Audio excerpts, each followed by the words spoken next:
International monetary fund రీసెంట్గా world economic outlook release చేసింది.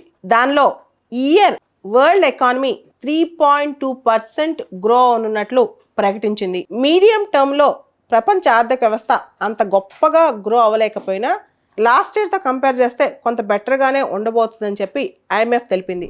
అదేవిధంగా ఈ సంవత్సరం హెడ్లైన్ ఇన్ఫ్లేషన్ అనేది 5.9% ఉంటే నెక్స్ట్ ఇయర్ 2025లో అది 4.5%కు తగ్గబోతుందంట. అంటే హెడ్లైన్ ఇన్ఫ్లేషన్ తగ్గితే కనుక కాస్త ధరలు స్టెబిలైజ్ అవుతాయి ప్రపంచవ్యాప్తంగా. 2025లో ప్రపంచవ్యాప్తంగా అనేక దేశాల్లో ఇంట్రెస్ట్ రేట్లు పెరగబోతున్నాయంట.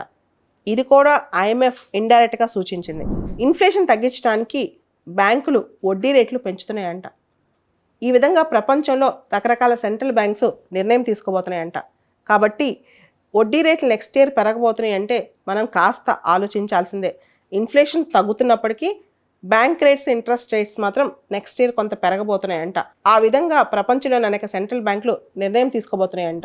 ఇంటర్నేషనల్ మానిటరీ ఫండ్ అంచనాల ప్రకారం అమెరికన్ గ్రోత్ రేట్ ఈ సంవత్సరం 2.7% ఉండబోతుందంట. జపాన్కి సంబంధించి, యూకేకి సంబంధించి, కెనడాకి సంబంధించి గ్రోత్ రేట్స్లో పెద్దగా చేంజెస్ లేవని చెప్పి కూడా IMF అభిప్రాయపడింది.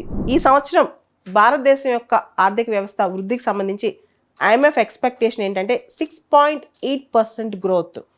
మనం చాలా దేశాలతో పోలిస్తే ఇండియా బాగా మెరుగ్గా పర్ఫామ్ చేస్తుందని, India is one of the bright spots in the world economy అని చెప్పొచ్చు.